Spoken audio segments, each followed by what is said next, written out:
నమస్కారం, welcome to Suman TV. నేను గీతాంజలి. ప్రస్తుతం మనతో పాటు ఒక ప్రత్యేక అతిథి ఉన్నారండి. వారే ప్రముఖ రచయిత్రి, సాహితీ సామ్రాట్ డాక్టర్ సూర్యపల్లి విజయ గారు. వారితో మాట్లాడదాం.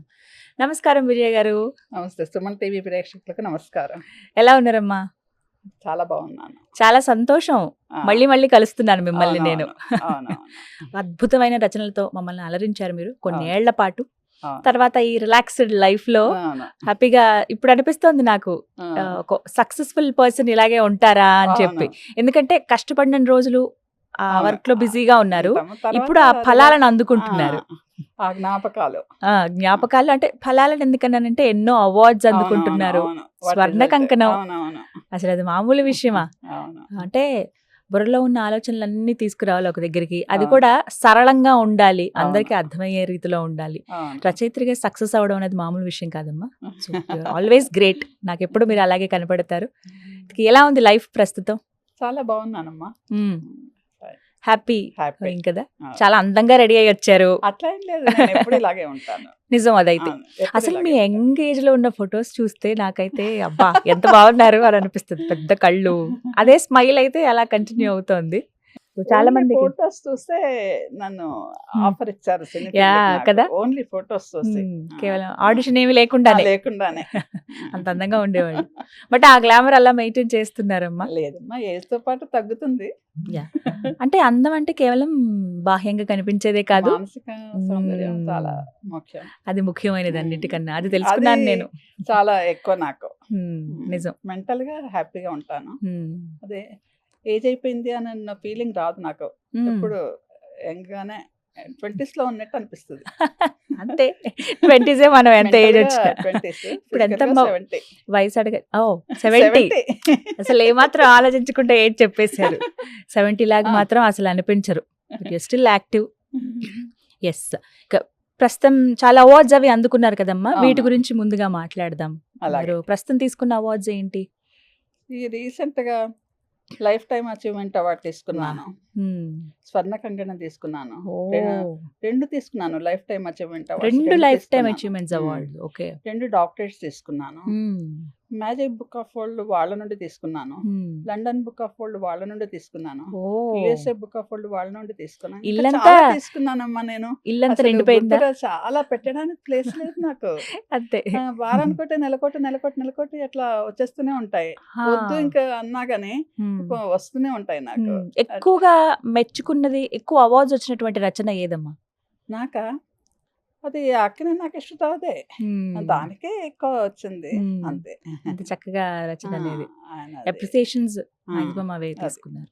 ఇక అదే చాలా మంది ఇప్పుడు చూస్తున్న వాళ్ళు, మీ గురించి ఇంకా తెలుసుకుందాం అనుకుంటున్న వాళ్ళ గురించి, మీ నేపథ్యం, మీరు పుట్టి పెరిగింది ఎక్కడ, తర్వాత జరిగినటువంటి విశేషాలు. అయితే నేను గత 2 ఇంటర్వ్యూలలో ఎర్లీ మ్యారేజ్ అని చెప్పాను నేను. అయితే ఇంత ఇండివిజువాలిటీ ఉన్న నేను ఎర్లీ మ్యారేజ్ కావడానికి బలమైన కారణం ఉంటుంది. ఏమిటది? అయితే నేను చిన్నప్పుడు యాక్టర్గా కానీ, డాన్సర్గా కానీ, డాక్టర్గా కావాలని అంబిషన్ ఉండేది. అయితే డాన్సర్ కావాలనుకుంటే నేను ప్రాక్టీస్ చేస్తున్నాను, ప్రోగ్రామ్స్ ఇస్తున్నాను. మరి డాక్టర్ కావాలంటే ఇంటర్లో బీపీసీ తీసుకున్నాను. రెడ్డి కాలేజీలో జాయిన్ అయ్యాను. అప్పుడు ఎంసెట్లు అవి లేవు.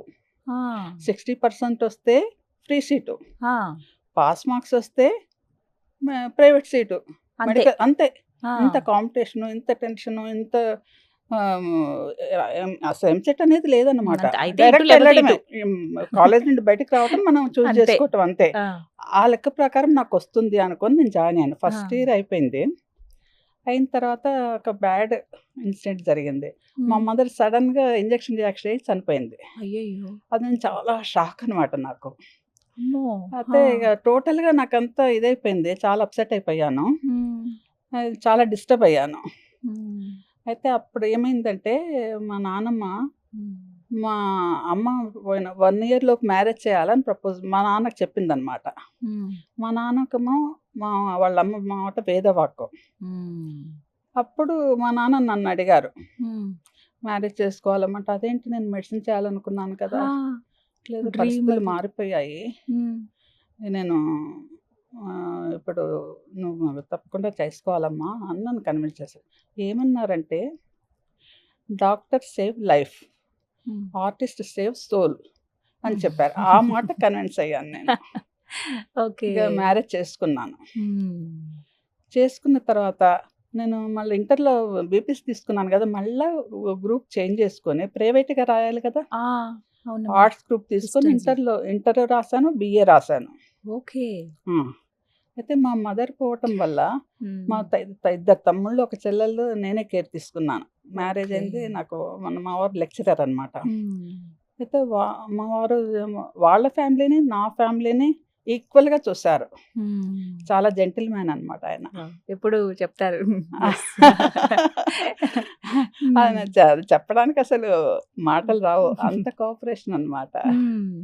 ఆ విధంగా అయిపోయింది. అయితే చిన్న వయసులో నాకు ఇటు పెద్ద కూతుర్ని పెద్ద కోడల్ని రెస్పాన్సిబిలిటీస్ ఎక్కువగా ఉన్నాయి. అయితే అందువల్ల నాకు చాలా అనుభవం అనమాట. కష్టం విలువ, డబ్బు విలువ బాగా తెలుసు నాకు. అయితే నేను ఇదివరకు కూడా చెప్పాను, లోయర్ మిడిల్ క్లాస్ ఫ్యామిలీ నుండి వచ్చాను నేను. అది చెప్పడానికి నేను నామోషపడను. అది అయితే నేను ఒక స్కూల్ డ్రెస్ మాత్రమే ఉండేది నాకు, 2 మామూలు డ్రెస్సులు ఉండేవి. అలాగే గెటన్ అయ్యాను. 2 గదుల్లో ఉంటాను, ఒక విల్లాలో ఉంటాను నేను. తర్వాత నాకు ఇప్పుడు 100 చీరలు. నాకు ఏ చీర కట్టుకోవాలో అర్థం కాదు. అది కూడా షాపింగ్కి వెళ్ళను నేను. వెళ్ళకుండా కాకినాడ దగ్గర తాటిపత్రి అనే విలేజ్ ఉంది. ఆ విలేజ్ లో జ్యోత్స్న హ్యాండ్లూమ్ షోరూమ్ ఉంది. వాళ్ళు నాకు ఆన్లైన్ లో డిజైన్స్ పంపిస్తారు, నేను బుక్ చేస్తాను, ఆర్డర్ చేస్తాను, కొరియర్ వచ్చేస్తుంది నాకు. షాప్కి వెళ్ళను, వాళ్ళు పార్సల్ చేస్తారు. అది అలా తీసుకోవడమే అంతే. ఎందుకమ్మా అక్కడే ప్రత్యేకం? అక్కడ ఉప్పాడ కానీ కుప్పడ కానీ మ్యానుఫ్యాక్చర్ షోరూమ్. అది బాగుంటాయి, మంచి రీజనబుల్ గా ఉంటాయి, వెరైటీస్ ఎక్కువ ఉంటాయి, అది పంపిస్తారు అన్నమాట.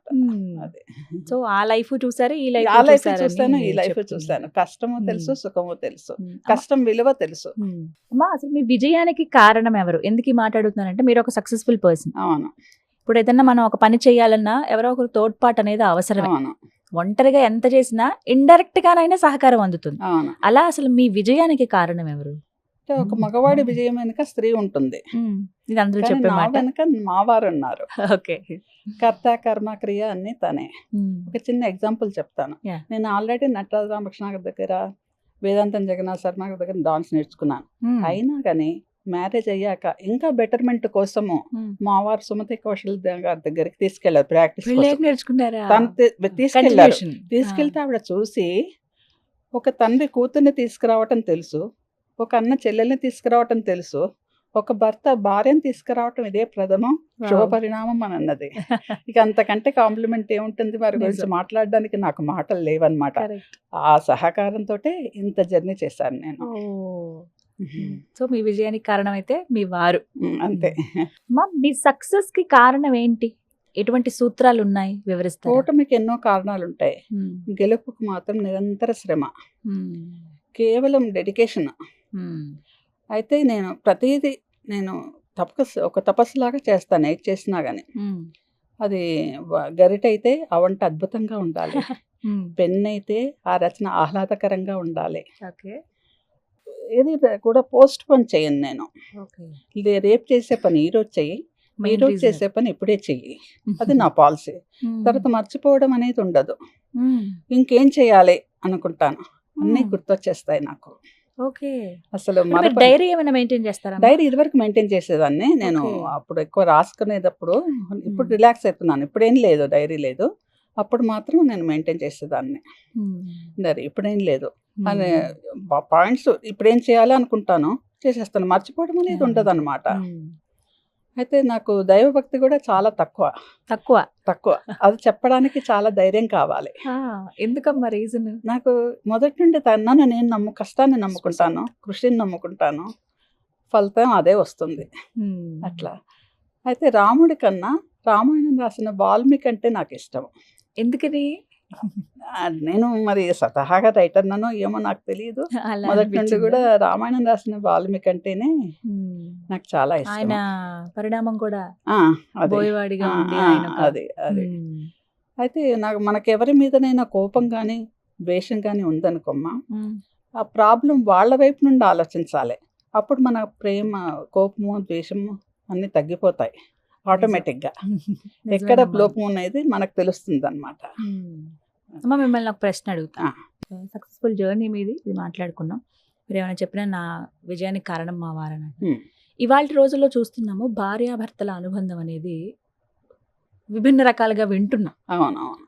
అసలు పెళ్ళైన 6 నెలలకు విడిపోయే వాళ్ళు కొంతమంది అయితే సంవత్సరానికి, కొంతమంది 20 ఏళ్ళకు కూడా విడిపోయిన వాళ్ళని చూస్తున్నాం. అవునవును, నాకు తెలుసు అది. అసలు వైఫ్ అండ్ హస్బెండ్ రిలేషన్ ఎలా ఉండాలి, ఎందుకు ఈ రోజుల్లో ఇలా అయిపోయింది అని అంటే? ఇది ఒకటమ్మా, అభిప్రాయాలు ఇద్దరివి కలవు, ఎవరికి కూడా కలవు. కానీ అండర్స్టాండింగ్ మాత్రం ఉండాలి. ఓకే. ఒకళ్ళ మాట ఒకళ్ళు విని అండర్స్టాండింగ్ ఉంటే ఆ కపుల్ సక్సెస్ఫుల్గా ఉంటారనమాట. ఒక చిన్న ఎగ్జాంపుల్ చెప్తాను. ఒక దువ్వె ఉంది, దువ్వె అంటే దుప్పటి అబ్రాడ్లో వాడతారు, మనం ఎక్కువ వాడము. అది లావుగా ఉంటుంది, చాలా పెద్దగా ఉంటుంది, అది ఫోల్డ్ చేయడం కూడా కష్టము. అది నాకు ఫోల్డ్ చేయరాదు. మా వారు చాలా ఐరన్ ఫోల్డ్ చేస్తారు, అది చాలా చక్కగా నీట్గా ఫోల్డ్ చేస్తారు. కానీ లిఫ్ట్ చేయలేరు తను. నేను లిఫ్ట్ చేసి అది ఎక్కడ పెట్టాలో అక్కడ పెడతాను. అది అండర్స్టాండింగ్ అంటే. ఒక పని సక్సెస్ఫుల్గా కావాలంటే కోఆపరేషన్ అనమాట, ఇద్దరు అండర్స్టాండింగ్ అనమాట. అభిప్రాయాలు కలవకపోయినా పర్వాలేదు, అర్థం చేసుకుంటే చాలు. మేడ్ ఫర్ ఈచ్ అదర్లాగా ఉండొచ్చు. ఈగో ప్రాబ్లమ్స్ అసలు ఉండకూడదు. ఫస్ట్ అర్థం చేసుకోవాల్సింది అర్థం అంటే చేసుకోవాలి. ఎక్కడ వస్తుందంటే ఇది నాది, ఇది నీది, నా ఎర్నింగ్స్ ఇవి, నీ ఎర్నింగ్స్ అవును, ఫైనాన్షియల్ మ్యాటర్స్ దగ్గర స్టార్ట్ ఫైనాన్షియల్ అవుతాయి. మ్యాటర్ దగ్గర వచ్చేస్తుంది. మనది అనుకుంటే రాదు, వేరు వేరు కుటుంబాల నుంచి వస్తారు. అవును. ఇప్పుడు మళ్ళీ అరేంజ్డ్ మ్యారేజ్, లవ్ మ్యారేజ్, అవును. వీటిల్లో చూసుకుంటే మీకు ఏమనిపించిందమ్మా, ఇప్పటి జనరేషన్ ఎలా ఉన్నారు అసలు? అరేంజ్ మ్యారేజ్ లో సక్సెస్ కానివి ఉన్నాయమ్మా, లవ్ మ్యారేజ్ లో కూడా సక్సెస్ కానివి ఉన్నాయి. రెండిట్లో అలాగే. సో ఏదైనా కానీ అండర్స్టాండింగ్ ఒక్కటే దాని మెయిన్ రీజన్. బట్ మీరైతే ఎన్ని ఇయర్స్ అవుతుందమ్మా మ్యారేజ్ అయ్యి? 50 years దాటింది. 50 దాటింది. 51 years.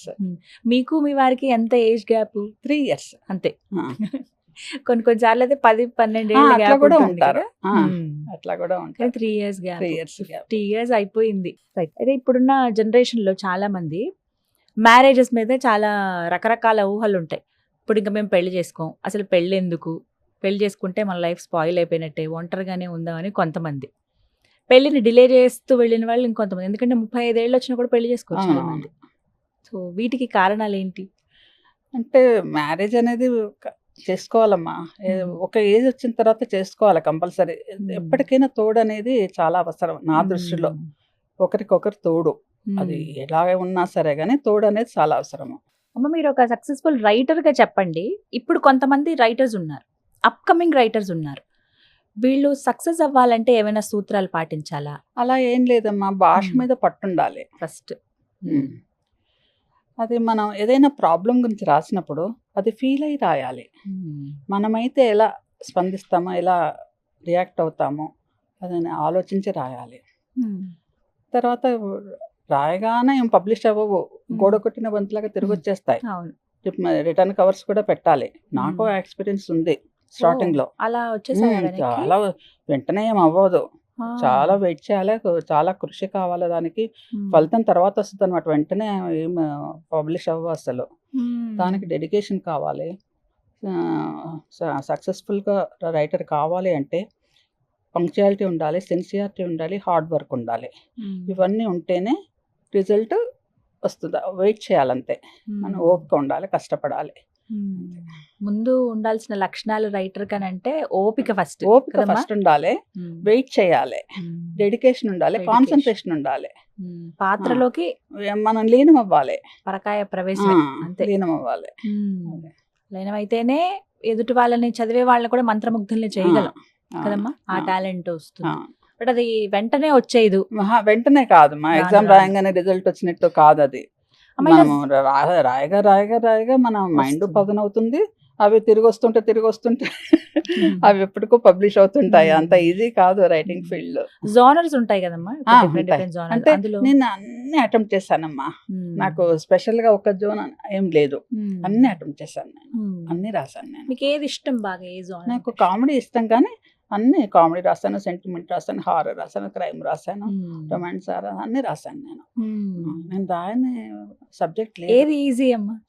ఈజీ అనేది దేనికి అంతేనా? ఉండదమ్మా. అన్నీ దేనికుండే ప్రాబ్లం దానికి ఉంటుంది. అంతే ఉంటుంది. అంటే ఇప్పటి సమకాలీన పరిస్థితులు అవన్నీ ఆ. కూడా దృష్టిలో పెట్టుకుని రాయాల్సి ఆ, ఉంటుంది ఒక ఆ. రచన ఏదైనా కూడా. ఎప్పటికప్పుడు మనం మనల్ని అప్డేట్ చేసుకోవాలన్నమాట.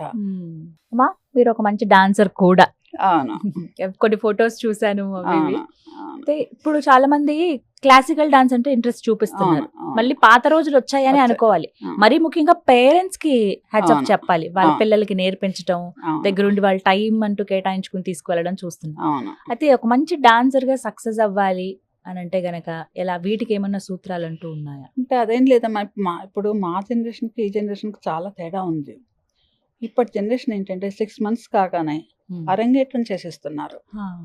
అంటే పేరెంట్స్ కూడా ఆ పర్ఫెక్షన్ అనేది చూడలే. మా అమ్మాయి ఎప్పుడెప్పుడు స్టేజ్ ఎక్కుతుందా, ఎప్పుడెప్పుడు ప్రోగ్రామ్ ఇస్తుందా అని అది ఎక్కువ ఆశ ఎక్కువ అనమాట. అలా కాదు, మేము అలా కాదు. 1 year భంగిమలో స్టెప్స్, 1 year ఓన్లీ 1 year దానికే 3 years తర్వాత అరంగేట్రం చేసేవాళ్ళం. ఇప్పుడు నాకు 2 కాళ్ళ ఆపరేషన్ అయింది కాబట్టి స్టెప్ వేయలేను, కానీ భంగిమలు అవన్నీ మైండ్లో ప్రింట్ అయిపోతాయి. కానీ ఇప్పటి వాళ్ళకి మా ఏజ్ వచ్చేసరికి అవి డిలీట్ అయిపోతాయి, ఫౌండేషన్ సరిగా లేక. అందుకని కొంచెం ఎక్కువ ప్రాక్టీస్ చేయాలని నా ఒపీనియన్. అంటే ఒక 3 సంవత్సరాలు మినిమం 3 సంవత్సరాలు చేయాలి. ఇప్పుడు అరంగేట్రం అప్పుడు చేయాలన్నమాట నా ఉద్దేశంలో. అరంగేట్రం అప్పుడు చేసుకొని మళ్ళీ ప్రాక్టీస్ చేస్తూనే ఉండాలి. ఎప్పుడు నిరంతరం ఉండాలి ప్రాక్టీస్. ఒక సంవత్సరం పాటు కృషి చేయాలి. ఇప్పుడు అలా చేయట్లేదమ్మా. జాయిన్ అవుతున్నారు, 6 months లో అరంగేట్రం ఇచ్చేస్తున్నారు. అసలు అరంగేట్రం కోసమే నేర్చుకుంటున్నారు. అది కరెక్ట్ కాదు. అంతే. అవి చూసినప్పుడు ఏమనిపిస్తుంది? కొంచెం బాధ అనిపిస్తుంది. నేను డాన్సర్ నాకు ఫీల్ అవుతాను. అసలు ముద్రలు సరిగ్గా ఉండవు, స్టెప్స్ రిథం ఉండదు, కొంచెం ఇది అనిపిస్తుంది అనమాట. కఠినమైనది ఏదమ్మా? భరతనాట్యమా, కూచిపూడియా? ఆ 2 ఈక్వలే. కూచిపూడిలో కొంచెం అభినయం ఎక్కువ ఉంటుంది, భరతనాట్యంలో స్టెప్స్ ఎక్కువ ఉంటాయి. నేను 2 నేర్చుకున్నాను. భరతనాట్యంలో స్టెప్స్ ఉంటాయి, దీంట్లో అభినయం ఎక్కువ ఉంటుంది కూచిపూడిలో. అలంకరణ కానీ అంతా చక్కగా ఉంటుంది. అవన్నీ కూడా నేర్చుకోవాలి కదమ్మా. కొంతమంది చాలా చిన్న పిల్లలమ్మా, సంవత్సరాలు వాళ్ళు కూడా చేస్తూ ఉంటారు. అంటే చిన్నగా ఉన్నప్పుడు ఏమనిపిస్తుంది అంటే ఎలా చేసినా ముద్దుగా ఉంటుంది. కొంచెం పెద్ద కొద్దీ మీరు అన్నట్టుగా పర్ఫెక్షన్ ఉండాలి. అది పేరెంట్స్ కి ఉండాలి. పిల్లలది అనకూడదు, పిల్లలదేం లేదు. మనం ఎట్లా చెప్తే అట్లా వింటారు వాళ్ళు. పేరెంట్స్ కి ఎప్పుడెప్పుడు మా అమ్మాయి ప్రోగ్రామ్ ఇస్తుందా అన్న జాసే ఉంటది అనమాట. అందువల్ల కొంచెం పర్ఫెక్షన్ చూసుకొని చేయాలని నా ఉద్దేశం. టెక్నాలజీ పెరిగిపోయింది, జనరేషన్ కి అన్ని మనం అప్గ్రేడ్ చూస్తున్నాం. ఇప్పటి యూత్ ఆలోచనలు కూడా అలాగే ఉన్నాయి. యంగ్ జనరేషన్ కి మీరు ఏమైనా సలహా ఇస్తారా, ఏమైనా చెప్పాలనుకుంటున్నారా? ఇప్పుడు సెలబ్రిటీస్ అందరూ కూడా స్వయం కృషితో పైకొచ్చిన వాళ్ళే. కష్టం వచ్చినప్పుడు కన్నీళ్ళు కాదు రావాల్సింది, దాన్ని అధిగమించే ధైర్యం కావాలి. మనకెవరో వస్తారో ఏదో చేస్తారో అని ఎదురు చూడకూడదు. సక్సెస్ వచ్చినప్పుడు సంతోషంగా ఉంటాం ఆటోమేటిక్గా. సక్సెస్ లేనప్పుడు ఆనందంగా ఉన్న వాళ్ళే మహాత్ములు. సక్సెస్ ఆటోమేటిక్గా ఉంటాం. సక్సెస్ లేనప్పుడు కూడా బ్యాలెన్స్గా ఉండాలి. వాళ్ళే సంతోషంగా ఉన్న వాళ్ళే నా దృష్టిలో మహాత్ములు అనమాట. ప్రాబ్లమ్స్ వస్తూనే ఉంటాయి, అందరికీ ఉంటాయి. ప్రాబ్లం లేని మనిషి అంటూ ఉంటాడు. కానీ ప్రాబ్లమ్స్ని ఈజీగా తీసుకోవాలి, వాటిని గెట్ ఆన్ అవుతుండాలి. సొల్యూషన్ లేని ప్రాబ్లమ్స్ కూడా వస్తుంటాయి, వాటి గురించి అసలు ఆలోచించకూడదు. అది తెలిసిపోతుంది, అసలు ఆలోచించకూడదు. ఇప్పుడు మనకు చిన్న గీత పక్కన పెద్ద గీత తీసుకోవాలమ్మా. అంతే. ప్రాణం కంటే ఏది ముఖ్యం కాదు. ఇప్పుడు సుఖం అనేది ఎట్లా ఉంటుందంటే లిఫ్ట్ లాంటిది, ఎప్పుడు ఆగిపోతుందో తెలియదు. కష్టం అనేది ఎట్లా ఉంటుందంటే మెట్ల లాంటిది, అది కష్టమైనా గమ్యం చేరుకుంటాము. లక్ష్యం చేరుకోవాలనుకునేవాడు గడ్డిపోచ ఆధారంగా కూడా అది బ్రహ్మాస్త్రంగా మార్చుకుంటాడు. అదే అయితే ఒక వారం అంతా మనం బతకడానికి తినాలి, ఒక్కరోజు మాత్రం తినడానికి బతకాలి. అది నా ఉద్దేశం. అట్లా దాంట్లో నుండే సక్సెస్ వస్తుంది. వాళ్లకు అన్ని ఏదైనా కాన్సన్ట్రేషన్ తోటి కష్టపడాలి, అంతే. ఫలితాన్ని అది వచ్చేస్తుంది దానంతట అదే. మన ప్రయత్న లోపం ఉండకూడదు. ట్రూ సక్సెస్ అంటూ ఉంటారు, ఇది నిజమైన విజయం ఇలా ఉండాలి అని. అంటే మామూలు విజయానికి ఈ ట్రూ సక్సెస్ కి డిఫరెన్స్ ఏంటమ్మా అసలు? ఇప్పుడు తినడానికి లేని స్థాయి నుండి తినడానికి తీరిక లేని స్థాయికి ఎదగడం విజయం కాదు. మనం మనశ్శాంతిగా ఉంటూ నలుగురికి సహాయపడటమే నిజమైన విజయం నా దృష్టిలో. అదే. ఎంత సంపాదించాం అన్నది ముఖ్యం కాదు, ఎంతమంది మన వల్ల సంతోషంగా ఉన్నారు అనేది ముఖ్యం. అమ్మ, మీ లైఫ్ లో బెస్ట్ మెమరీ ఏదన్నా ఉందా? బెస్ట్ మెమరీ అంటే ప్రస్తుతానికైతే అవార్డ్స్ అమ్మా. ఎన్ని అవార్డ్స్ అంటే అన్ని awards, life time achievement award, expect చేశారా మీరు అసలు ఇవన్నీ నేను వస్తాయని? చేయలేదు. పరంపరగా వస్తూనే ఉన్నాయి అన్నమాట. ఆ సంతోషమే దాంట్లోనే ఉన్నాను నేను. అయితే మెమరీస్ చాలా ఉన్నాయి. చాలా ఉన్నాయి. బ్యాడ్ మెమరీస్ కూడా కొంచెం నేను పట్టించుకున్నామా. ఇప్పుడు ఎక్కడికైనా వెళ్ళామనుకో, చిన్నది ఎగ్జాంపుల్ నేను చెప్తాను. వెళ్ళాము, అక్కడ ఫుడ్ దొరకలేదు అనుకో, నేనేం బాధపడను, డైటింగ్ అనుకుంటాను. అది ఆ నెగిటివ్ ను పాజిటివ్ గా మార్చుకుంటాను. అది అడ్జస్ట్మెంట్ అన్నమాట, అంతే. మీ ఫ్యామిలీ గురించి, మీ పిల్లల గురించి చెప్పండి. బాబు అమెరికాలో ఉంటాడమ్మా. బాబు అమెరికాలో ఉండటం వల్ల మా అమ్మాయి మమ్మల్ని చూసుకుంటది, బాగా చూసుకుంటది. ఆమె వాళ్ళ కంపెనీకి మేనేజింగ్ డైరెక్టర్ ఆమె. అయినా కానీ 6 పెద్దవాళ్ళని చూసుకుంటది. ఆమె నాకు బ్యాక్ బోన్, కారణ జన్మరాలు ఆమె. అసలు ఆమెకి హ్యాట్స్ ఆఫ్ చెప్పాల్సిందే.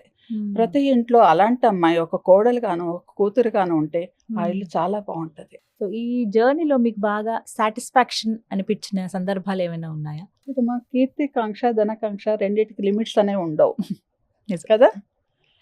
చాలు అని అనలేము. ధనం కంటే కీర్తి గొప్పది, కానీ ధనం నిలకడలేనిది. కీర్తికి మనం ఉన్నా లేకున్నా చిరస్థాయిగా ఉంటది. నాకు కీర్తికాంక్ష ఎక్కువ కాబట్టి అది నెవర్ ఎండింగ్. అంతే అంతే, అదే అంటున్నాను, చాలు అని ఇంకా అనిపించదు మనకి, ఇంకా ఇంకా అనేది. అంటే అందులో కూడా ఒక నిజాయితీ ఉంది. ఎందుకనంటే మీ రచనలు అలా ఉన్నాయి, మీరు పడ్డ శ్రమ కావచ్చు, ఆ కృషి కానీ, అందుకు అది ఎక్స్పెక్ట్ చేయడంలో కూడా తప్పలేదు అనిపిస్తుంది. సంతృప్తి అనేది అయితే సంతృప్తి, అది నెవర్ ఎండింగ్, అంతే అంతే. దానికి లిమిట్స్ లేవు. కీర్తికాంక్షకు ధనకాంక్షకు లిమిట్స్ ఉండవు ఎప్పుడు కూడా. ధనం ఎంత సంపాదించినా ఇంకా తీరదు కదా, ఇంకా కావాలనిపిస్తుంది. కీర్తి కూడా అంతే, కానీ నాకు ధనం కంటే కీర్తి ఎక్కువ ఇష్టం. మీకు గాడ్ ఫాదర్ అలా ఎవరన్నా ఉన్నారు? అయితే నట సామ్రాట్ అక్కినేని నాగేశ్వరరావు గారు, అక్షర శిల్పి ఎండమూరి వీరేంద్రనాథ్ గారు నన్ను శిలను శిల్పంగా మార్చారు. నాకిద్దరు వాళ్ళు 2 కళ్ళ లాంటి వాళ్ళు. వాళ్ళ నుండి నేను స్ఫూర్తి పొందాను. ఎప్పుడు తలుచుకుంటారు? చాలా ఇష్టం నాకు వాళ్ళిద్దరు కూడా. నాకు నడక నేర్పింది వాళ్ళే. ఎండమూరి గారితో ఇప్పుడు టచ్ లో ఉంటాను. ఆయన వెళ్ళిపోయారు, అక్కినేని గారు. ఎండమూరి గారితో టచ్ లో ఉంటాను. ఎప్పుడన్నా ఫోన్ చేస్తుంటాను, ఇలా వారు కూడా చేస్తారా, ఎలా ఉన్నారు ఏంటి. అనుబంధం అది అప్పటిది. చాలా రోజుల నుండి, చాలా 35 years పైన నుండి తెలుసు. స్టార్టింగ్ వారి దగ్గరికే వెళ్ళాను నేను, ఫండమెంటల్స్ నేర్చుకోవడానికి. కరెక్షన్స్ అవి బాగా చెప్తారు, చాలా హెల్ప్ చేస్తారు. అంటే ఎండమూరి గారితో మాట్లాడేటప్పుడు ఎక్కువ ప్రస్తావించేటువంటి రచన ఏది? ఆయన జనరల్ గా చెప్తారు అంతే, ప్రత్యేకించి ఇట్లానే ఉండదు, జనరల్ గా చెప్తారు ఆయన. ఇది ఒక్కటి ఇలా రాయాలి, లేకపోతే ఇక్కడ బాగా రాశారు అని ఏదైనా మెచ్చుకున్న సందర్భం ఉందా? స్టార్టింగ్ లో బేవర్స్గా ఉన్నాయి అన్నారు. తర్వాత నాకు ఒక స్టోరీకి ప్రైజ్ వచ్చింది. నేను చెప్పలేదు ఆయనకి, ఆయన చూసి బహుమతి వచ్చిందని కూడా చెప్పలేదు నాకు. కంగ్రాచులేషన్స్ అని ఆయన ఫోన్ చేశారు. అలా ఉన్నాయన్న మనిషితో అలా అనిపించుకున్నా, మంచి హ్యాట్స్ ఆఫ్ అనిపించుకున్నా. గ్రేట్. ఆ విషయంలో మర్చిపోలే సక్సెస్ అనేది ఉంటుంది. ఇంకేమైనా తీరని కోరికలు అంటూ ఉండిపోయాయా? తీరని కోరికలు అంటే ఏం లేదమ్మా. ఇప్పుడు ఈ ఇంటర్వ్యూ ఉందనుకో, లేకపోతే అవార్డ్స్ వచ్చినాయనుకో, అందరూ అప్రిషియేట్ చేస్తారు కదా సహజంగా, ఎవరైనా కానీ. మా అల్లుడు కూడా చాలా మెచ్చుకుంటారు, చాలా బాగుంది అది ఇది అని అంటారు, అవార్డ్స్ కూడా బాగా వస్తున్నాయి. కానీ మా వారు కానీ మా పిల్లలు కానీ లేదు లేదు ఎందుకలా తటస్థంగా ఉంటారు, ఏమీ చెప్పరు. వాళ్ళ మనసులో ఎంత ఆనందం ఉంటుందో బయటపడరు వాళ్ళు, అస్సలు బయటపడరు. చూసినాక నేను రియాక్షన్ చూస్తాను, ఏమీ ఉండదు, ముగ్గురులో ఉండదు ఏమి. మా అల్లుడు మాత్రం చాలా ఇది అవుతారు అనమాట, ఆయన చాలా బయటపడిపోతారు, ఆయన తెలుస్తుంది. వీళ్ళు ఏమీ ఉండదు అనమాట. కానీ ఏ స్త్రీకైనా భర్త పిల్లల ప్రశంసలే కోరుకుంటారు. ప్రతి ఇంత స్త్రీ గెలిచి కూడా రచ్చ గెలవాలనుకుంటారు అది ఎవరైనా అది కూడా. అది అది కానీ ఉంటుందమ్మా మనసులో, కానీ ఉంటుంది బయటకి కదా, చెప్తే మీరు లేనిదే నేను ఏమనుకుంటారా? ఇంత ఎంకరేజ్మెంట్ నాకు ఎందుకు ఇస్తారు నిజమే. కదా. ఉమ్. కానీ వాళ్ళు సార్ బయటపడరు. ఇప్పుడు ఇప్పుడు చూడండి సార్, విజయ్ గారు ఎలా ఫీల్ అవుతున్నారు మీ మీ అప్రిసియేషన్ కోసం. ఇప్పుడు డెఫినెట్ గా చెప్తారు చూడండి, చాలా బాగున్నాయి, చాలా చక్కగా అవార్డ్స్ తెచ్చుకుంటున్నావు అని చెప్పి. ఏ అవార్డు వచ్చినా అని అసలు కంగ్రాచులేషన్స్ అసలు ఏముండదమ్మా. మా అల్లుడు మాత్రమే చెప్తారు, ఓ వీళ్ళ ముగ్గురు చెప్పరు, తటస్థంగా ఉంటారు. సో మీరు అది కోరుకుంటున్నారు, అదే నా తీరని అదొక్కటే. కోరిక. అంతే అంతే, పెద్దగా ఏం లేవమ్మా, అన్నీ అయిపోయాయి. మంచిగా హ్యాపీగా ఉన్నాను, మంచిగా ఎంజాయ్ చేస్తున్నాను. ట్రాన్స్ఫర్మేషన్ గురించి మాట్లాడదామమ్మా. ఆ. ఇప్పుడు అప్పట్లో పుస్తకం కొనుక్కుని ఎప్పుడు వచ్చేదా, ఆ, అసలు ఆ పుస్తకం అవును, కోసం అవును. వారం నెల ఆ, వెయిట్ చేసేవాళ్ళు. అవును. ఇప్పుడు ఫలానా ఎద్దన పొడిది రచయితలు- కానీ ఎండమొడిది కానీ ఎప్పుడు వస్తుందా, మ్యాగజైన్ ఎప్పుడు వస్తుందా అని వెయిట్ వెయిట్ చేసేవాళ్ళు. చేసి దొరకదు, షాప్ లో దొరికేది కాదు, మళ్ళీ మ్మ్. తెప్పిస్తామని అట్లా వెయిట్ చేసి అలా తీసుకుని వెయిట్ చదివిన చేసేవాళ్ళు. రోజులు ఉన్నాయి. కానీ ఇప్పుడు అలా లేదు. కానీ ఇప్పుడు ఎంత మారిపోయిందంటే లేదు. ఎక్కడున్నా సరే జస్ట్ ఫోన్ లో ఇలా వినేవచ్చు. చక్కగా అవును. ట్రావెలింగ్ లో ఉంటున్నారు, ఆన్ చేసుకుంటున్నారు, ఆడియో బుక్స్ వింటున్నారు. అవును. అలా ఎక్సైటింగ్ గా ఉన్నవి ఆ, లేదు, చదివితేనే మాకు ఎక్సైట్మెంట్ వస్తుంది అన్న వాళ్ళు కొనుక్కుని చదువుతూ అవును, ఉన్నారు. అవును. ఎలా అనిపిస్తుంది ఈ పరిణామం మీకు, మార్పు అనేది? మార్పు అంటే రాను. అప్పటికి అదే, ఇప్పటి జనరేషన్ కి తగ్గట్టు ఉన్నారమ్మా ఇప్పుడు. హ్మ్. ఇప్పుడు అంత టైం లేదు, అంత ఓపిక లేదు. హ్మ్. అప్పుడు మా జనరేషన్ వేరు, ఈ జనరేషన్ వేరు, ఆ వేరియేషన్ ఉంటుంది అన్నమాట. మీ ఉద్దేశంలో రైటర్స్ కి ఇప్పుడు తగినంత గుర్తింపు, వాల్యూ ఉంది అనుకుంటున్నారా? ఇప్పుడా ఇప్పుడు ఇప్పుడు ఏం లేదు, ఇప్పుడు ఏం లేదు. ఒకప్పుడు ఉండేది. ఇప్పుడు మేమున్నాం అనుకో, ఎండమూరి కానీ వెద్దనపొడి కానీ వాళ్ళంటే చాలా క్రేజ్ అన్నమాట. ఇప్పుడు అట్లా లేదు కదా, ఎవరికి అట్లా ఉండదు. ప్రత్యేకించి రైటర్స్ మీద అభిమానం అనేది ఉండదు. సినీ స్టార్స్ మీద ఉంటది కానీ రైటర్స్ మీద ఏమి ఉండదు.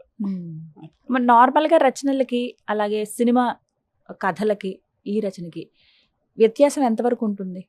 వాళ్ళు స్క్రిప్ట్ అది వేరు, ఇది వేరమ్మా, చాలా మ్మ్. డిఫరెంట్ ఉంటుంది రెండింటికి. స్క్రిప్ట్ మీరు ఎప్పుడన్నా అలా ప్రయత్నం చేశారా? లేదు, ఆ సినిమాకి ప్రయత్నం రాద్దామని? చేయలేదు. అనిపించలేదు లేదు, మీకు? అనిపించలేదు. పూర్తిగా వేరు రెండు కూడా. రెండు కంప్లీట్ గా డిఫరెంట్. ఇది మన స్టైల్లో మనది ఉంటుంది, ఆ స్టైల్ వేరే ఉంటుంది. కానీ చదివితే మాత్రం మనం నిజంగా అక్కడ ఉన్నామా ఆ సన్నివేశంలో అన్నట్టుగా ఉంటుంది. అలా అంతే. రాస్తారు మీరు, అది అది గొప్ప విషయం నిజంగా. సో ఇప్పుడు ఏంటమ్మా నెక్స్ట్ ప్లాన్స్ ఏమున్నాయి మీవి? ఏం లేదు, రిలాక్స్ అంతేనా? అవ్వడమే, Relax అంతే. ఏ. ఏం లేదు ప్రస్తుతానికి. అసలు ఎంత లైటర్ వేలో ఉన్నారు చక్కగా. ఇప్పుడు ఇదివరకు ఒక నిమిషం కూడా వేస్ట్ చేయలేదు, ఇప్పుడు ఒక నిమిషం కూడా నేను వర్క్ చేయట్లేదు, అంత తేడా అన్నమాట. ఒకవేళ రచన అంటే అప్పుడు చేసేటప్పుడు ఎంతసేపు కూర్చునే వాళ్ళు ఒక రచన నేను పైన? నైట్ 2 o'clock వరకు రాసేదాన్ని. ఇంట్లో పనులన్నీ చూసుకుని నైట్ 10, 9కు స్టార్ట్ చేస్తే 1, 2 అయ్యేపడు వరకు రాసుకునేదాన్ని. నైట్ టైం డిస్టర్బెన్స్ ఉండదని చెప్పి ఓకే. అంత రాసుకునేదాన్ని, తర్వాత పడుకునేదాన్ని. అంత డెడికేటెడ్ గా చాలా ఉన్నారు. కష్టపడ్డాను అప్పుడు. మ్మ్. ఇప్పుడు అంతా రిలాక్స్ అవుతున్నాను. ఇప్పుడు బాగుందా? హ్యాపీ లైఫ్ కదా హ్యాపీగా ఉంది. లీడ్ చేయడం ఆ, అనేది. సో మామూలుగా ఏమైనా ఫంక్షన్స్ కలా ఆ, వెళ్తారా? వెళ్తాను, తప్పకుండా వెళ్తాను. వెళ్తారా? ఫంక్షన్స్ మిస్ చేయను. అవునా? వెళ్తాను. ఈ పలకరింపులు బంధాలు ఉండాలి ఎవరు జీవితంలో. ఇదివరకంటే మన ఇంటికి వాళ్ళు వచ్చేవాళ్ళు, వాళ్ళ ఇంటికి మనం వెళ్ళేవాళ్ళం. ఇప్పుడు అది లేదు కదమ్మా. ఫంక్షన్స్ లో కలవడం ఫోన్లో లేకపోతే అంతే. ఫోన్ అందుకని WhatsApp ఫోన్ గ్రూపులు. ఫంక్షన్స్ అవి తప్పకుండా ఫంక్షన్ వెళ్తే అందరు కలుస్తారని Yes, అది అందరిని happy, చూడొచ్చు. సంతోషం అన్నమాట. మ్మ్. అందుకని తప్పకుండా పుట్టి వెళ్తాను. పెరిగిందంతా ఇక్కడేనమ్మా? ఆ, హైదరాబాదే నేను, నాది మొత్తం హైదరాబాద్. మొత్తం హైదరాబాదే. హైదరాబాదే. అప్పుడు ఎలా ఉంది, ఇప్పుడు ఎలా ఉంది హైదరాబాద్? అప్పుడు ఎంత మారిపోయిందో. చాలా తేడా ఉంటదమ్మా. మ్మ్. అప్పటికిప్పటికి అసలు చెప్పలేము. ఫారెన్ కంట్రీస్ ని తలపిస్తోంది హైదరాబాద్. అంటే అప్పట్లో నేను చిక్కడపల్లి ఆ ఏరియాలో పుట్టి పెరిగాను. అప్పుడు అదే బంజారాస్, జూబ్లీ హిల్స్. నిజం అంటే కదా, నేను ఇప్పుడు మామూలుగా ఇదంతా చెప్తే అడవి. విన్నాను. అప్పుడు ఇదంతా అడవి, ఏమీ లేదు. అంతా కొండలే ఇక్కడ కదా దాకా మొత్తం. గొంత రాళ్ళు. మ్మ్. ఇక్కడ 2 రూపీస్ పర్ యార్డ్. ఇక్కడ దిల్ష్ నగర్ ఆ ఏరియాలో 5 రూపీస్ యార్డ్. అక్కడ అబ్బో. రోడ్డు నేల ఉండేది, ఇక్కడ రాళ్ళు ఉండేవి. ఆ, నా 2 రూపాయలు. 68, 66 ఆ ప్రాంతంలో నాకు ఆ. తెలిసి మా నాన్న కొన్నారు. ఆ. ఇక్కడ 2 రూపీస్ నగని కొనలేదు, ఆ రాళ్లలో ఏం చేస్తాము అని అయ్యో. అటువైపు తీసుకున్నారు. దిల్సుఖ్నగర్ 5 రూపీస్ పర్ యార్డ్ అప్పుడు. అక్కడ. ఆ, ఆ రేషియో మరి ఇక్కడనేమో ఇప్పుడు ఇట్లా అంత పోష్ ఏరియా అయింది, అదేమో అలాగే ఉంది. అలాగే ఆ. ఉంది. అసలు ఎవరు ఎక్స్పెక్ట్ చేయగలరు ఆహా, పెను మార్పులు చేయలేదు. ఇవన్నీ ఆ. కూడాను. ఏం చెప్తారు వ్యూయర్స్ కి? ఏదైనా ఒక మంచి మాట, అంటే ఇలాగా కష్టపడిన రోజులు కష్టపడిన తర్వాత హ్యాపీ లైఫ్ ని లీడ్ చేయాలి, రిలాక్స్ అవ్వాలి అని అంటే గనక అదే ముఖ్యంగా. ఎంగేజ్ లో కష్టపడండి, సర్టన్ ఏజ్ వచ్చిన తర్వాత హ్యాపీగా ఉండండి, మీకోసం మీరు బ్రతకండి, డబ్బు వెంట పరిగెత్తకండి, మీరు ప్రశాంతంగా ఉండండి, టెన్షన్స్ పెట్టుకోకండి. ఎస్, కొంచెం ఈ డిస్ట్రాక్షన్స్ ఇవి ఉంటాయి కానీ అవును, తప్పదు అవి. తట్టుకుని ముందుకు వెళ్ళాలి. ఎస్, ఇంకా మీరు మాట్లాడితే అలా వినాలనిపిస్తుందాం. Thank you so much. చాలా టైం కేటాయించారు, అంత దూరం నుంచి వచ్చారు ఫస్ట్ ఆఫ్ ఆల్. సో ఇంకా చాలా అవార్డ్స్ అందుకోవాల్సి ఉంది మీరు, అవన్నీ రావాలి త్వరలో. Life time achievement already 2, but ఇంకా వస్తాయి అనిపిస్తుంది నాకైతే. స్వర్ణ కంకణం కూడా అందుకున్నారు. మీరు ఇలాంటి వాళ్ళు ఎప్పటికీ ఇన్స్పిరేషన్ ఏనమ్మా మాకు. యంగ్ రైటర్స్ ఎవరైతే ఉన్నారో, రచయితలు, వారికి ఎప్పుడు మీరు ఆదర్శంగానే ఉంటారు. సో మీ జర్నీ ఇంకా అలా ముందుకు సాగుతూ ఉండాలి. హ్యాపీ రిలాక్స్డ్ లైఫ్ ని ఎంజాయ్ చేయాలని మనస్ఫూర్తిగా కోరుకుంటున్నాను విజయ్ గారు. ధన్యవాదాలు, నమస్కారం.